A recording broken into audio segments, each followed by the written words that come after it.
Any business owner that has been doing it for more than a year or two, they probably had that conversation of I'm done. I'm going to quit. But you have to have that resolve, right? Have a team that don't just care about end products, but you, and know your numbers. What I learned with overflow is I can't overflow if I don't take care of me, right? It is a fountain, it's a flow, but if I don't take care of the center, that's why I like profit first, then I can't help other people. That's not selfish.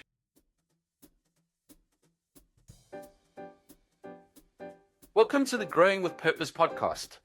I'm your host, Jean Moncrieff, and we're going behind the scenes with very special leaders, learning about what shaped them into who they are in life and in business. Brennan, welcome to the Growing with Purpose podcast. I'm really excited to have you on, and let's jump into it and have a good conversation, yeah? Thanks, John. I really, as I've been listening and seeing you guys, I'm like, how did I not know we had siblings out there that we didn't know about? Like, seriously, I was like, I think you guys were starting Small Giants as we were starting our first venture, and we were just stuck in a coffee shop, so we couldn't leave very much at that point in time. And maybe that's a great starting point because you're right, the book was written in 2005. You folks Hmm. started thinking about the coffee shop, what, 2008 or so? Hmm. You and Amanda came together, you had this dream. Maybe just for the audience, give us a little bit of background about like how you two found each other and Yeah. came up with this beautiful dream together and what it was all about. So great place Yeah, to I, start. I think I think that's part of it is faith, and I know like having faith and even following Jesus. I think following Jesus is different than a Christian, in my opinion. And I can get all political, not political, but following Jesus. So we were reading this, and I used to be in the Marine Corps. I used to be Okay. in the music industry. I worked for some big celebrities, and I'm like, man, this is crazy. I'm not changing the world here. And so then I got into the church world, and I'm like, hey, okay, I want to help people. I want people to become more of who they are called to be, whether it's through God or what, just more fully them. And um, and so we saw this idea of all these people going to churches and saying, I want to help set people free, and then they're drinking Starbucks.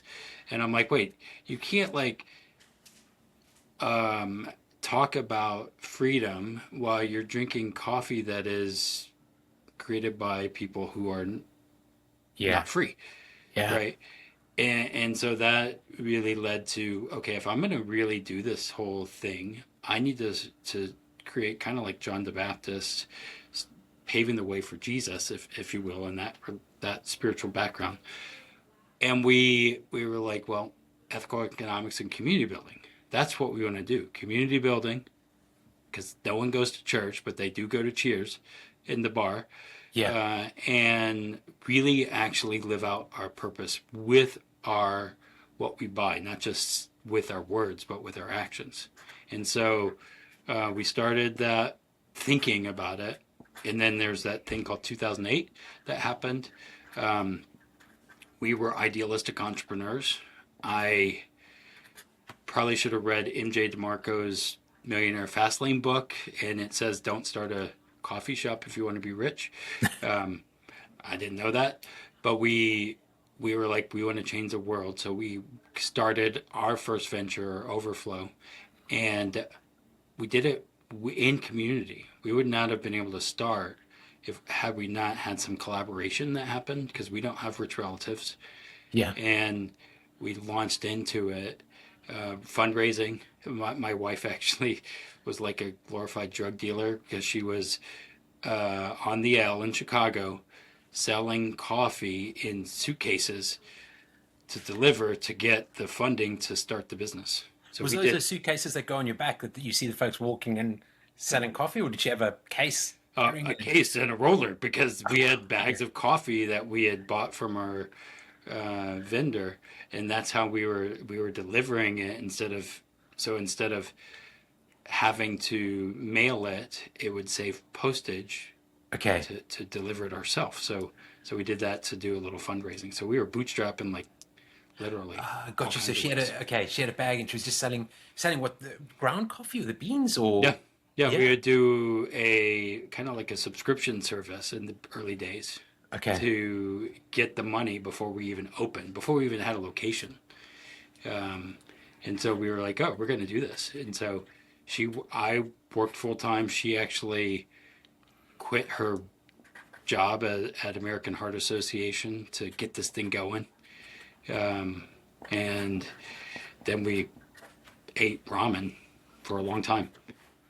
Sacrifices that you make for a dream. What was the dream? Tell us more about the dream. Like you had this dream Yeah. between the two of you, and I mean, it was really like change the world, make a yeah. difference, like build like a community space in Chicago, and Okay. ethical economics community building. We were actually going to be a nonprofit. We're like, why do you have to be a for profit? We could be a nonprofit that is self sustaining.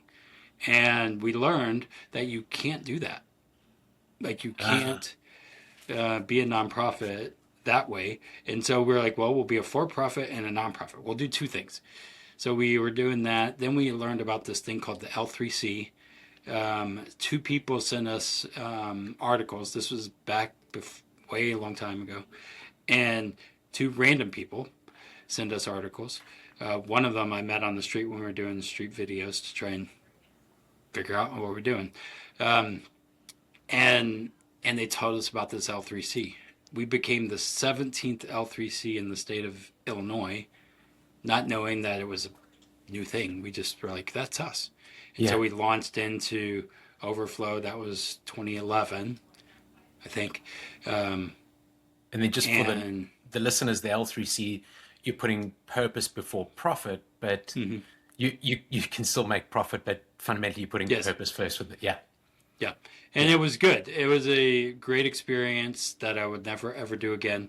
Um, but I put into it. We were landlord, or we were tenants of this coffee shop that had multiple other places. There was a Christian community center there that was part of it, a school, counselors, all in this space, and so there was a lot of community that was building, Yeah.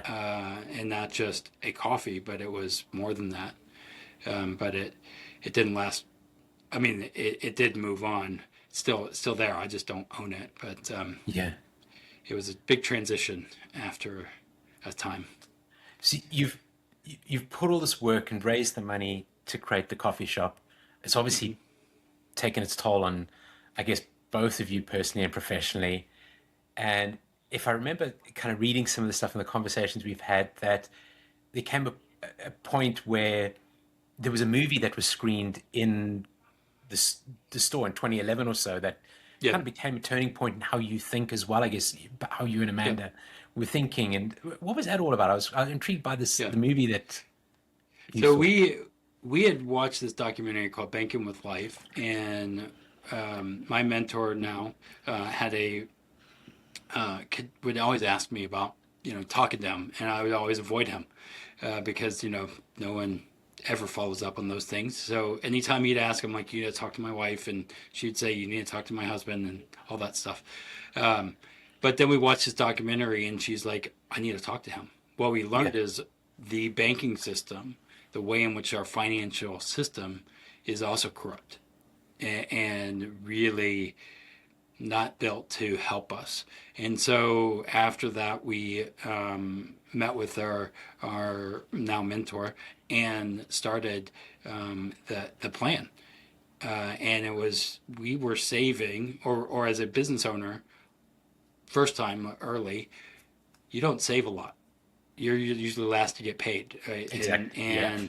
And you're not thinking about future you. That's why most business owners fail. Right? That's why we don't take care of ourselves, right? And so we need to make sure that we were saving for us in case of an emergency and needed access to the money, not just put it into something when I'm 60, but as a business owner, man, there's sometimes when you need capital. And so to be able to have access to that capital on my terms, that's a turning point that helped me overcome that flood that I had.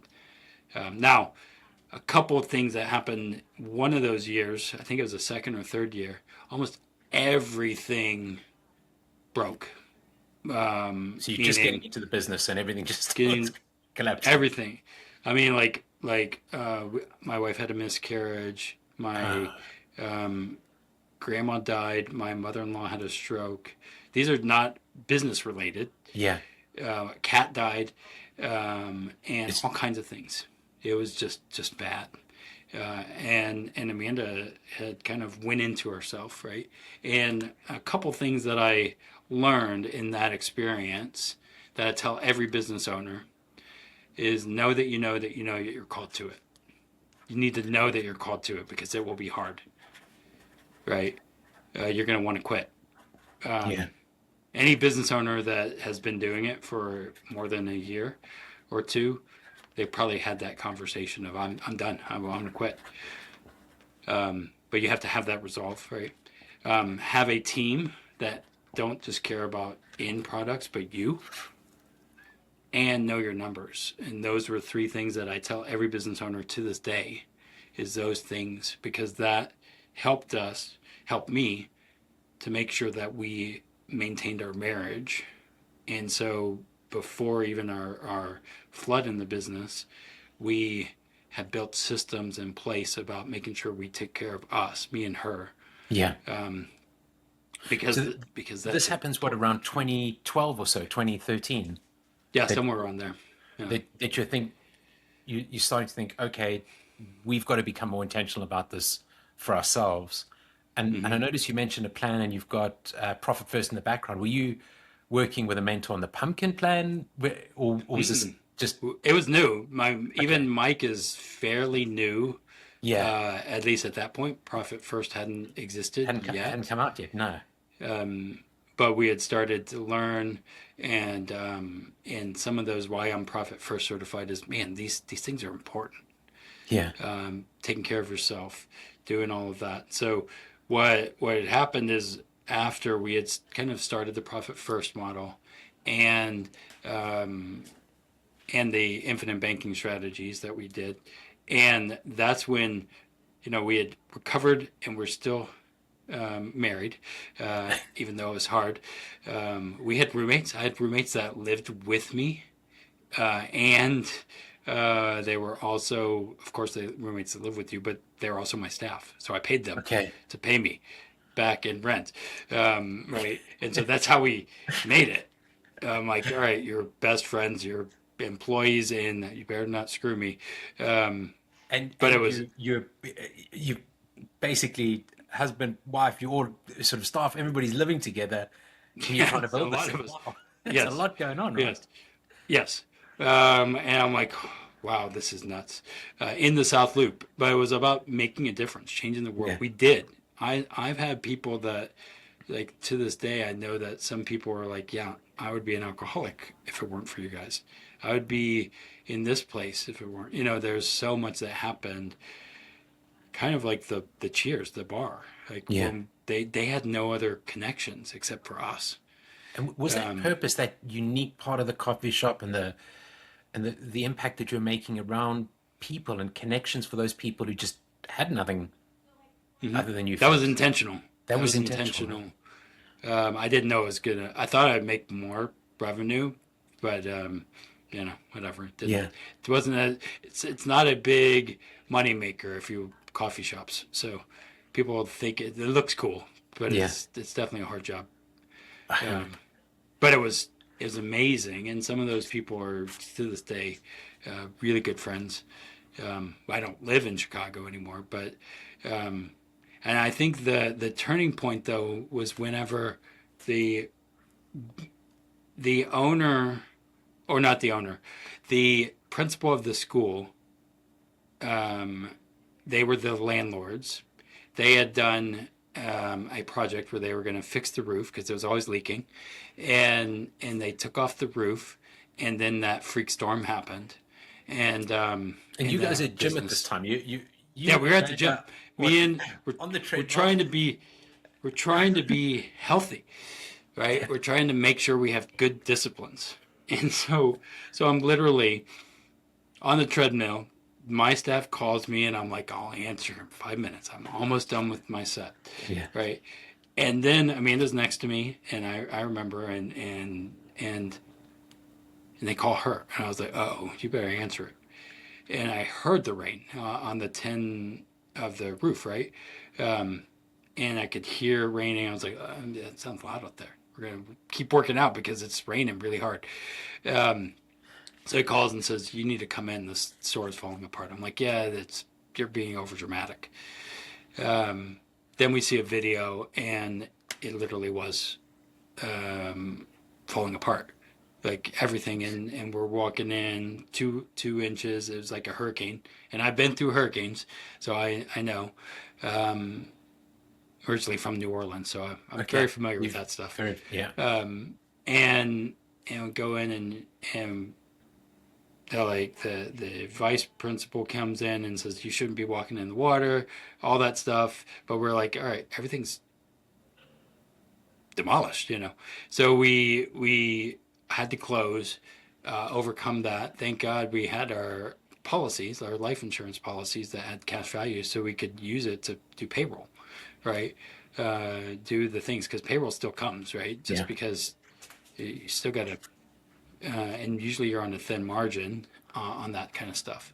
So we overcame that. I did not know at the time that my wife was pregnant, and one person, and we also knew that the principal of the school, she told me she's a principal, not a landlord. I was like, well, you became a landlord or principal of this school with us already here.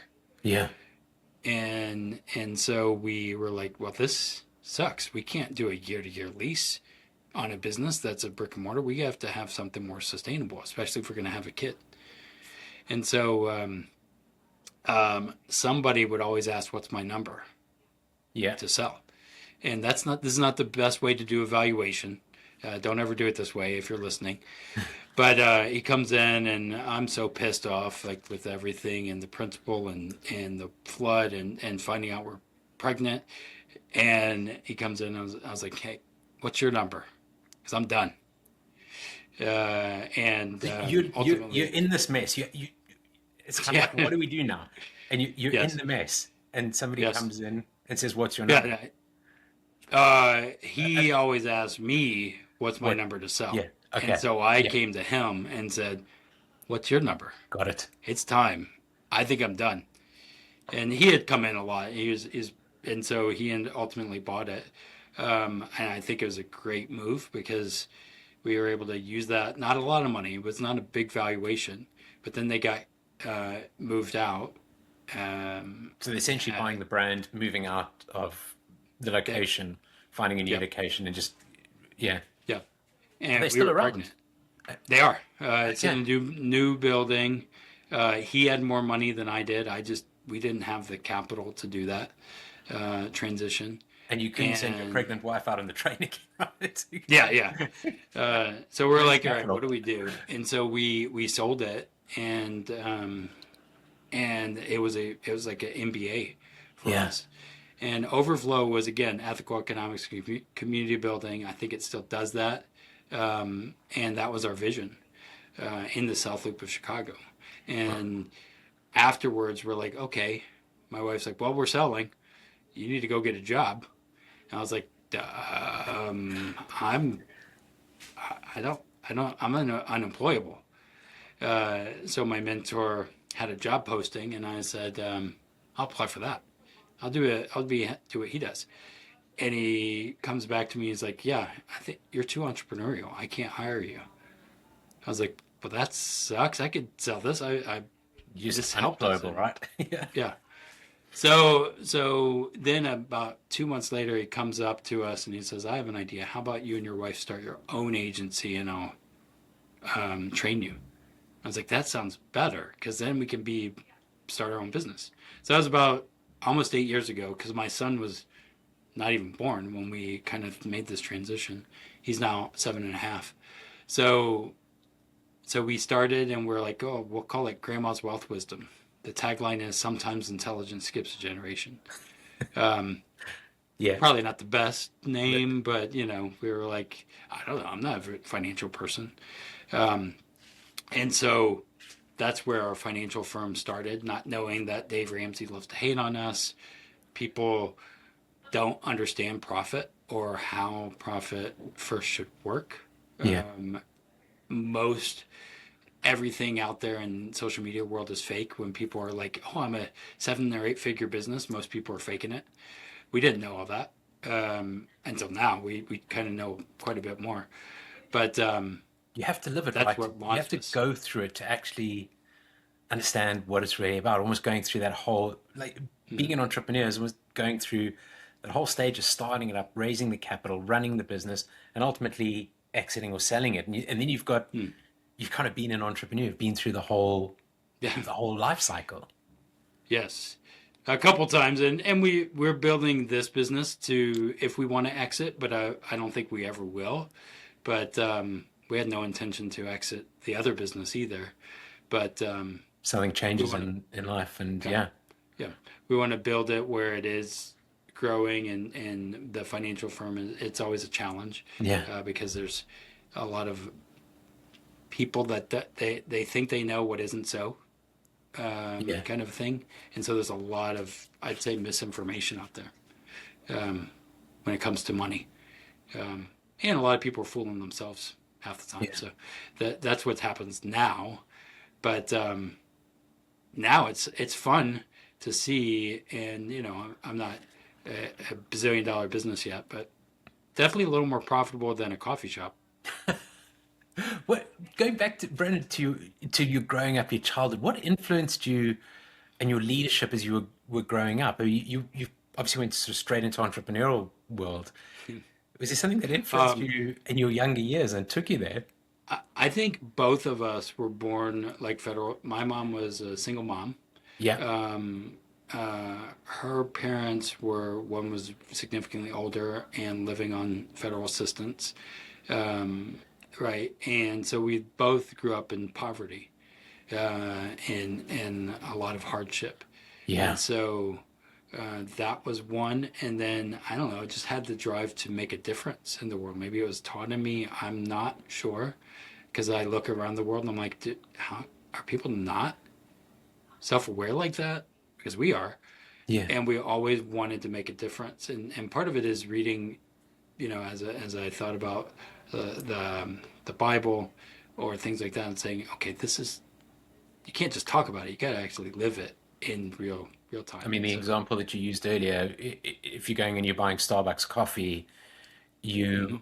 you know, where's that coffee coming from is what you were thinking, right? Yeah, yeah, yeah, And when you started your business, that's yeah, how you were thinking with overflows. Let's source the coffee from a yeah. sustainable source from, yeah. And I think that it's more of those things. And so as I move into Live Counterflow, and this is where Live Counterflow is kind of evolved. It's been going.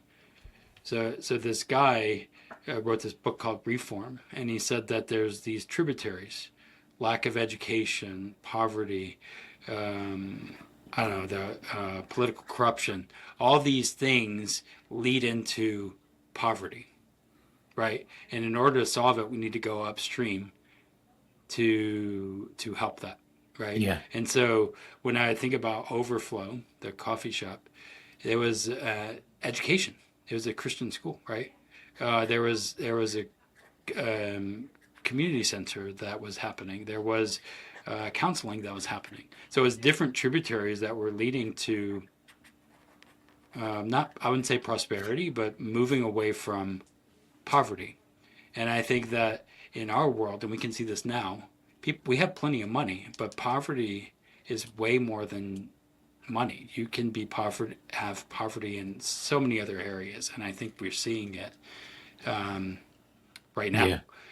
yeah, And so that was what we did. And so Counterflow, as I've been building this new business, is saying, let's go upstream and say, how do we help those things? Because as you look and I think about the small giants community, there's people that are running businesses in these different tributaries that want to change, but they need maybe politicians to help with their water treatment facility. I don't know, whatever it is.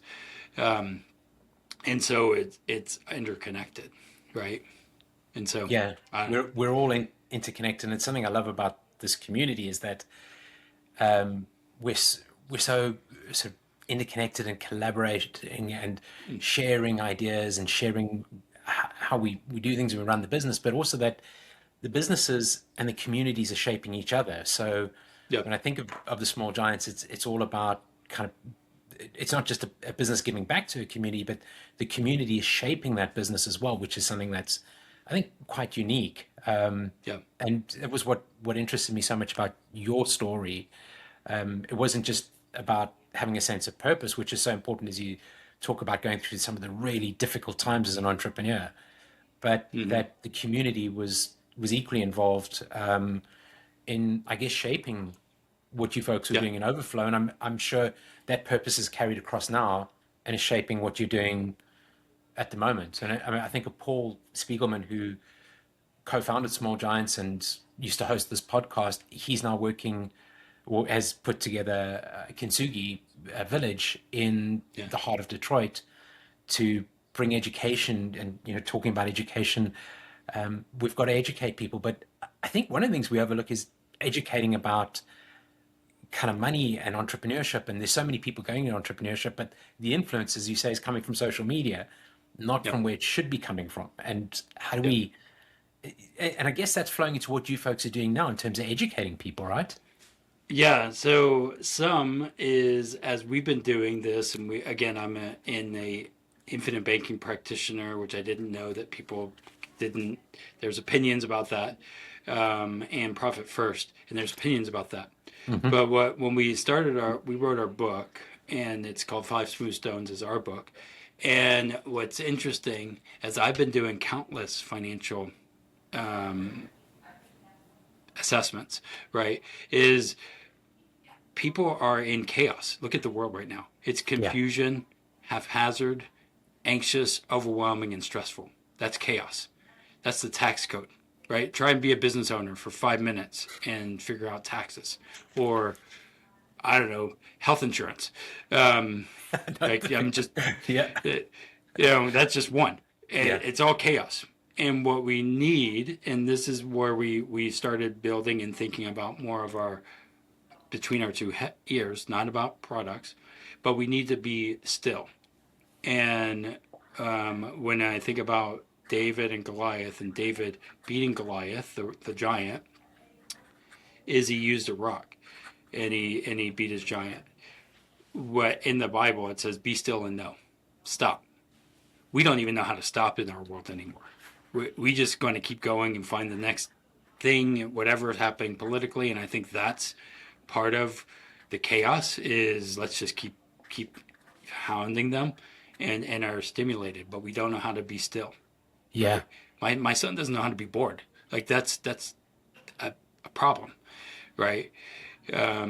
And so it's setting your sights is still, tracking your in and out, inspecting your progress, looking for micro adjustments, and living deliberately, Yeah. right? And and I do that with my finances, and I learned that with my marriage. I make sure we do date night, right? What I learned with overflow is I can't overflow if I don't take care of me, right? It is a fountain, it's a flow, but if I don't take care of the center, that's why I like profit first. Then I can't help other people. That's not selfish, right? And it took a long time to say, well, that's selfish. I'm not, but I'm like, no, I do need to take care of us first. I suppose And it's like the so, aircraft, like put the oxygen mask yeah, on before you try and start taking care of everybody else. Because if you're yeah, not getting the oxygen, yeah. yeah. And so the numbers tell me profitability. I'm not like rich. I want to grow, of course, like anybody. I want to grow a business, but maybe that's not the point. I don't know. But that's where it still came from. And then lately we've been building this, and it's like no, what's uniquely you guys that's different than anybody else is one, you have shared experience. You're not just some life insurance guy that is selling a policy, but you have shared. You went through some crap, Yeah. right? I can speak business owner because I am one. And then the we've created what we call the financial nervous system diagnostic, where I could tell you, based off of your personality type, what is your financial archetype, right? Because everybody's there to sell you something, right? But oftentimes we don't even know us individually to know what's right for us as a business. And so inner work, being still, having what we call Renaissance time, thinking time, all those things matter. And I didn't even talk about a balance sheet or P&L, right? Yeah. I'm quite interested in what you're saying there about as individuals, we're all different, and figuring out the archetype of each person. So what are you doing in that process? Yes. So in our Live Counterflow, we have a little quiz, like it's like a 10-question quiz that tells us where your 10 questions that'll tell you if you're a deckhand, a pirate, a captain, or overboard. This is just kind of where you're flowing, right? You're probably a captain, right? However, there's different things that it doesn't mean you've arrived. That's just one layer, right? But then imagine if you could do a test, kind of like a Myers-Briggs, and you knew your archetype. And right? This is your archetype for how you interact with your relationship with money. Yeah. Which is how you interact with your relationship with your spouse or other things. So then there's 9 archetypes, and I could tell you based off of that test, well, you should do fix and flips, right? Because it'll tell you, well, you're like this. Your personality is a ledger bearer. Well, you're good at notes. You're good at this part of it, right? And I'll notice, and I've seen this. I've had married couples take the test, and I'm like, this is why you're fighting, right? And they're like, yeah, do you know that? I'm like, because it says it. You said it, actually. And so with that data, I'm able to then understand, and then we build products, policies maybe, or other things around that. Not where everybody should be into ETF funds or any of that. In my opinion, I think that the financial system, and I'm a financial professional, but I think the financial system is meant to keep us in slavery. It's don't worry about it. It'll bounce back. They didn't mean it. It's fine. Just hold on. And I'm like, that's an abusive relationship. No wonder we're all jacked up, is because we are not aligned to who we are. Yeah. And so we have to understand who we are first, right? And I think it goes back to my coffee shop days. If I don't take care of me and Amanda first, we don't know what gives us joy, I can't overflow, right? Yeah. And so it's the same ideas, except people need to actually take the time to understand themselves. Not me understanding them, they need to understand themselves. And does that make sense? Yeah, and I guess, I mean, I think that I saw that the way you'd written that earlier, that the system wasn't built for your freedom, just kind of really resonated with me. And I suppose that, how do you relate? You've come out of Overflow, gone through what you've gone through. You have. How's your purpose changed? Yeah. Or is it still the same? I think it's still like, I want to change the world and make a difference. I've just seen into the world, right? Yes, but I see that it's a bigger enemy. I mean, look at the banking system and the financial system. Yeah. Look at politics. I'm like, holy crap, we have some enemies that are just kind of keeping us going on the little hamster wheel, right? It's okay. I know you want to be a business owner, but put all of it into your 401k and lock it up until you're 60. How does that sound, right? Yeah. Or, the reason that we have so many tax loopholes in real estate is to keep that system going, right?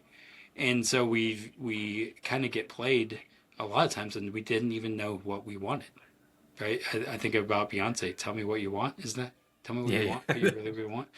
Or was that the Spice Girls? I don't know. One of those. Spice Girls, yeah.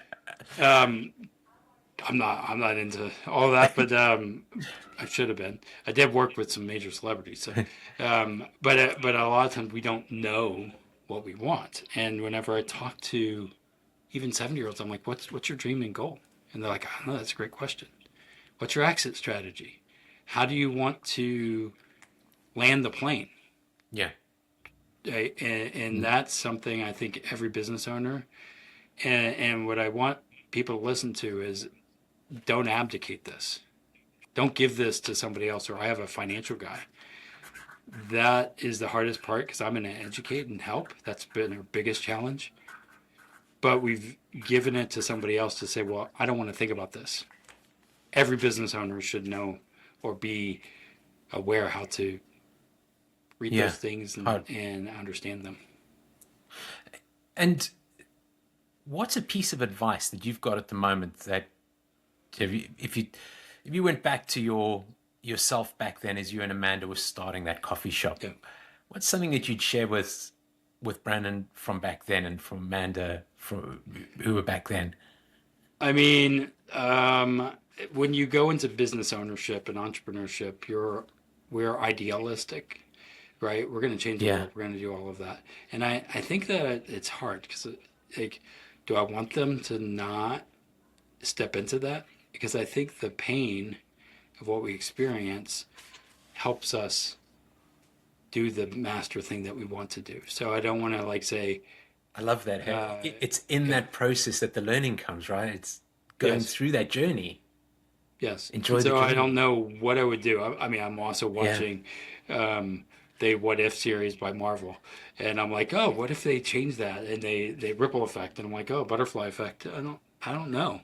Yeah. I don't think I would have listened to myself anyway, because I have young clients that think they're gonna live forever, and that I'm wiser, and I'm like, you should probably do this, and they're like, yeah, no, and it's not gonna work that way. I'm like, oh, okay, talk to me in 10 years.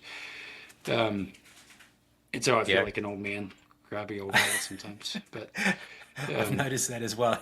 If it could go back, I mean, I think I agree with you. You've got to go through the journey. Otherwise, it's just part of the process, part of that learning process. You can't yeah, sort of turn to yourself at that age when you're, I don't know, 25 to 35 and say, hey, here's some advice for you. I mean, the egos are different back then. It's yeah. very different, yeah. I So, think my hardest part now is I know so much, and how do you? I'm like, well, I already know this, and how do you communicate that and not have ego? yeah, And saying, well, here's how you do it, and that's been the biggest challenge. And sometimes that's why I like the financial nervous system tool. It helps them discover themselves, not me telling them. I might know the answer, but helping them figure it out for themselves. But it's very challenging when you're like, oh, yeah, there's a landmine up there. By the way, you might want to avoid that. They'll still walk into it, and you know that's the hardest part when you see that kind of stuff. and you talk about the sort of Myers-Briggs and the 6 levels of genius and disc profiling and all those things that we do. I'm really intrigued by this, sort of being able to take a look at your relationship with money and figure out what kind of how you relate to money, what kind of personality you are around, and it's quite interesting. I never thought about that kind of that there was a test for that or assessment. There wasn't. Yeah, We built it. you built it. Yeah, We built it. That's why we're like, I think we just built something amazing. yeah, And so that nervous system, it's like $25, but it, like, kind of, because of, with the technology of today, I'm like, oh, can you do this? And they're like, yeah, here's how you do it. And I'm like, oh, okay. And so we've been able to figure that out. And then you're like, okay, what does that mean if I'm a fix and flipper? What does it mean if if this is this person and that? And so I had somebody who has a med spa business owner, and the husband is a real estate investor. And they both were like, oh my gosh, I think you saved our marriage because of this. I'm like, wow, that's pretty intense. So I need to put that on a testimonial page. But it was because they now have language where they were speaking over each other, right? And I think that's the challenge in our divisive world. I look at marriages, the rate of divorces are high. Yeah. And it's because we want to blame the other person. We don't want to look within or understand, seeking to understand, right? So that's part of it. Now, will we solve all of it? I don't know. This is just one piece of the pie, right? Yeah. But it's interconnected, right? And just sort of going to that conversation around marriage and working as a couple, you obviously have a vision for the business, a purpose for the business, probably some set of values that you live by. How much time do you, Amanda, spend on sort of the personal side of that and aligning personal values and sort of, purpose with what you're doing in the business, or do you feel like they've just kind of morphed into one? Yeah, so I think that's where even Mike McAllowitz had Yeah. said, "Oh yeah, well, profit first, but we need to talk about the personal side." We've been thinking about that for a while, and so even though taxes we have to have it separate, it's connected, right? And so I would say it is very much connected, and my personal wealth looks decent. The business is streamlined to not have all the money because of profit first. And so it's about thinking strategically, and it's a holistic. So I really want to think about, as we build strategies, financial tools, how does it help not us to just be wealthy, but how does it help the individual to get their almost like a return on investment, Yeah. to be able to build it, not just to sell it. So I think it's interconnected. We've separated it for taxes, but we're holistic people. So that's why Live Counterflow is for business owners and saying, oh no, you realize if your personal life and you get a divorce, that's going to affect the business. Or if the business's sales are going down and all of this, that's going to affect your marriage and your kids. And then your kids don't care if the business is doing good. They want to go to Disney World or something. Yeah. They don't And understand. so, Yeah, particularly at a young age. Yeah. and so it's the rhythms, right? Going back to the still, what are those little things? Because Yeah. I don't take anything with me, but I know that my son is going to have a legacy, and I'm beginning that. He wants to start his own construction company in Denver. He's 8, so I don't know. Why Denver? I have no clue. I've been asking him that for a long time. Interesting. He's like, I'm just moving to Denver. I'm like, dude, you're 8. Yeah. Did you visit Denver at some stage? And he sort of We did, but I think he likes the snow in the mountains or the something. mountains took him up to Keystone or something, or went skiing there. Or, We didn't go skiing or anything. he but just saw the mountains, anyway. the Rockies. Okay. Yeah. Beautiful. So, but I think it's beginning with that and understanding that Yeah. you are not your business, but the business should help feed you, and don't just because I don't know some people are like all about extracting and being wealthy personally, and some people would never. And so you have to have that good balance, making sure that payroll, you're paying yourself, those kind of things. Good EOS system, good. If I use profit first, I know what my OPEX is, right? And then ultimately, we want to like build strong businesses that serve both our individual staff. I have a staff of 3 to 5 of us that I provide Christmas for, right? Right, those kind of things. Yeah. But also, we do a lot with life insurance and money things, and so the things that I do have huge impacts generationally. Yeah. Yeah. I mean, I think it goes full sort of circle in terms of going back to what your purpose was at the beginning, that impact that a small business can make, both locally and as you said, globally. And it's how I believe the same thing when I close my eyes and I think of the small giants as beacons for other businesses. So many of the companies in this community sort of ripple out to companies that I land up touching around the world.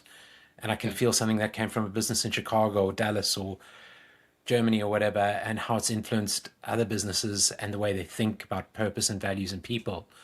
And I honestly think, yeah, small business is that vehicle for making an impact and a difference in the world. So, we've And got that, time. and Yeah. yeah, one thing I would say is the business that is impacted in every one of those is banking.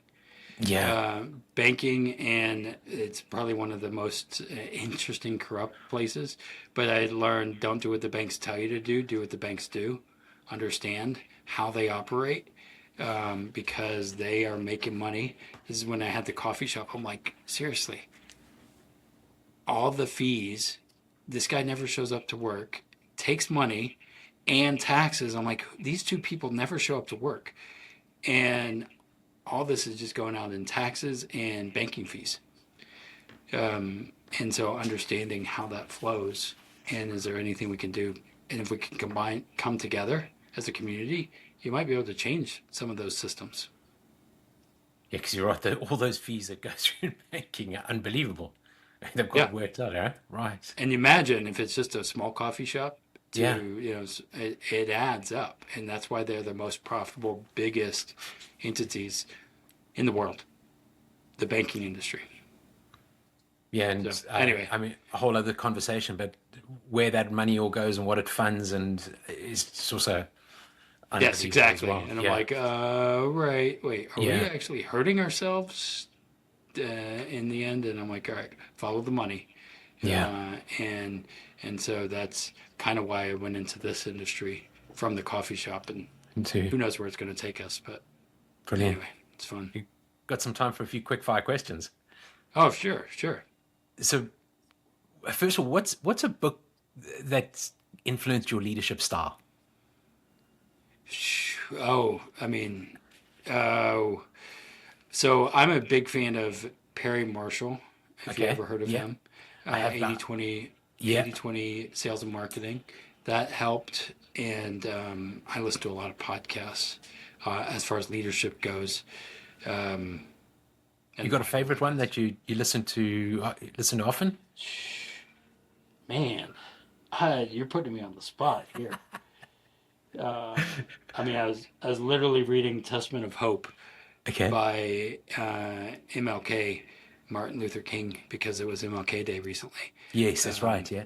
And so I kind of listen to some of those things often. I know I have some. I Yeah, can't to think get of any.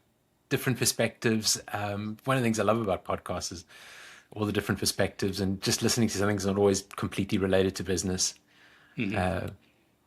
How about a leader you look up to?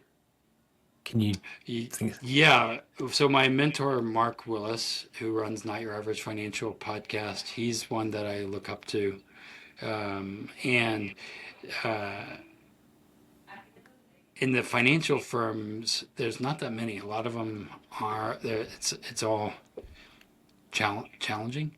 Social enterprises. I have a lot of social enterprises that I look up to that Yeah. people wouldn't know. Like Mark Lane, who wrote the legislation for the L3C. Those are people I look up to. Some activists out there. And I haven't read that at all. I mean, we chatted about it before we started. We're in L3C as well. But I have to admit that I haven't taken the time to read the story behind it. I think it's probably something worthwhile doing. He wrote a book called Mission Driven Venture. It's an older book. And Amanda, she has one. Sacred Economics was one that we've read. I don't know. There's so many books. Yeah. How about something easier? How about a favorite movie? Oh, well, I'm doing the Harry Potter Lego set. So I'm building the castle from Harry Potter right now. My kids love Lego as well. Yeah, so you we build- have a lot. So if you actually look here, let me see if you can see this. There's all my Legos. Oh wow! Yeah. Yeah. So yeah, so we build a lot of Legos. I'm like, yeah, might as well build experiences. So those are some good ones. I think like some of those old classics, um, like Braveheart or something like that. Those are some Yeah, good ones. some of the great movies. Yeah. I remember Yeah, that was a brilliant movie. Yeah, yeah. and I know we touched on this a little bit, but what about a TV series you're binge watching at the moment? Psh. Oh my gosh, this is contentious. We've literally been watching Dynasty just because it makes us feel better about ourselves. And my wife, I'm like, this is stupid. This is insane. This is why I hate the world sometimes, is that show. Was this the original one from way back when, or was it a No, there's remake? a remake, A a new. remake, Okay, okay. and it's literally Billions was another one that I Oh thought was yes, yeah, interesting. that was brilliant. I think that when they did the buyout, I'm like that happened to Amazon Yeah. and Whole Foods. It was like a buyout under the table. Like I was like, this is like Billions TV show. That literally what happened. I Hostile kind of got onto takeover that by kind of stuff. accident and just got caught up in it as well. You're right. Yeah, it was Yeah, good. and that's kind of real. Yeah. Of course, um, I got on that bandwagon of what's those legal guys, um, Suits Suits. with Yeah. Meghan Markle. Yes. Those are Yeah. some of them. So, Yeah. and of course, any of the Chicago shows, because I was in the episode of Chicago PD. Actually, the Chicago PD show that aired just yesterday or last week, I saw my apartment in it. And So I was what did you like, do extra? Were you an extra at once time? Or... so the during polar vortex, no one was going out getting coffee, and Okay. they had they did a filming in our shop, and so we actually had the extras. One of the extras passed out. Met the actors, a couple actors. One of them, I was like, "Oh, do you do hair?" And she's like, "Actually, I'm one of the actresses." I was like, "Oh, sorry, didn't know."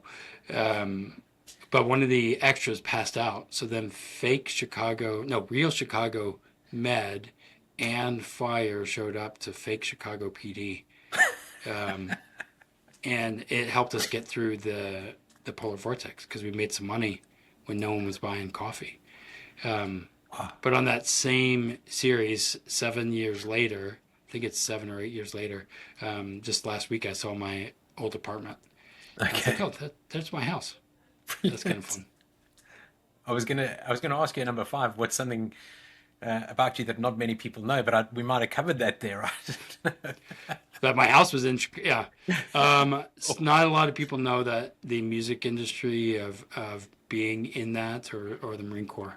I don't talk about it that much, Yeah. but I worked with some of the biggest celebrities in the world who are maybe in jail.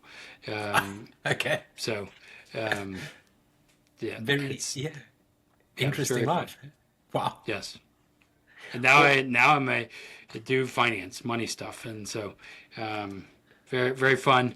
And I love like again, it's doing live Counterflow. I'm like, this is our passion, this is our dream now, and Yeah. it's make a difference. I mean, Brandon, really appreciate you coming on, and I'm thinking some of the things I'm walking away with is this need to be still. We just don't know how to be still anymore. And while you were talking about that, I was thinking about myself as well. That just picking up the phone so often and scrolling through it, and even finding myself doing that when I don't know, should be watching a show. It just how we actually be still. I think was one of the things that practicing those micro habits and trying to figure out ways of being still. And we have Rob Dubé as part of this community who does the getaway into the mountains in Denver for the silent retreats, and that maybe that's something I need to be thinking about. But I think Well, that you was could one. start. You could start now, and Perry says do some Renaissance time, and my wife is way better at it than I am. I'm not that great, but she starts every day with about 15 to 20 minutes of Just quiet before she opens up a laptop or does anything and does her writing every yeah. morning. So you make I it a try habit, and just sort like of get up at 5:30 in the morning and do a similar thing, just pick up a book and read or do a bit of contemplation. And yeah, it's, I think the other big one was that, I feel like entrepreneurship's becoming kind of a bit of a, yeah, everybody's doing it at the moment. And your point about you got to know when you get into this that you almost got to be called into, because it's going to be tough, and you've got to have that sense of purpose to kind of pull you through some of those really, really tough times. This entrepreneurship thing is not what you see on social media. It can be very, very rewarding, but it's not just about the money. You got to really have something to pull you through some of the really rough times that you're going to have to go through. So, and it's not on TikTok. No. You won't see that stuff. No, you won't. And I mean, it makes me think of you talking about your wife being on the train, kind of bootstrapping this, and the real desire to get her off the ground, selling coffee from a backpack. And I think that was number 3 for me that stood out here, was just how dedicated you were and Amanda was to building that dream. And that's quite remarkable. So Nice. Thank you so much for coming on, Brandon. It's been phenomenal speaking to you. Awesome. Well, and if anybody wants to dive deeper into themselves, if they go to Live Counterflow, there's that little 10-question quiz, and then there's that financial nervous system that'll probably point to at some point. But the more you can learn about yourself, that's going to have dividends. Yeah. That ripple. And we only tend to kind of learn more about ourselves later. I think you talked about that as well, where it's later in life that we start to kind of really learn about ourselves. Yeah. Start now. Reflecting, Start now if you're young, and you can always, even if you think you already know everything, there's always more to learn. There's more to learn about yourself, which is crazy, right? We think but it's not always true. Brilliant. Thank you so much. Awesome. Thanks, John. And thanks for listening to this episode of the Growing with Purpose podcast. If you're enjoying the show, then please give us a rating on Apple or wherever you listen to your podcasts. And to learn more about purpose-driven leadership, go over to smallgiants.org or follow us on social media. Until next time.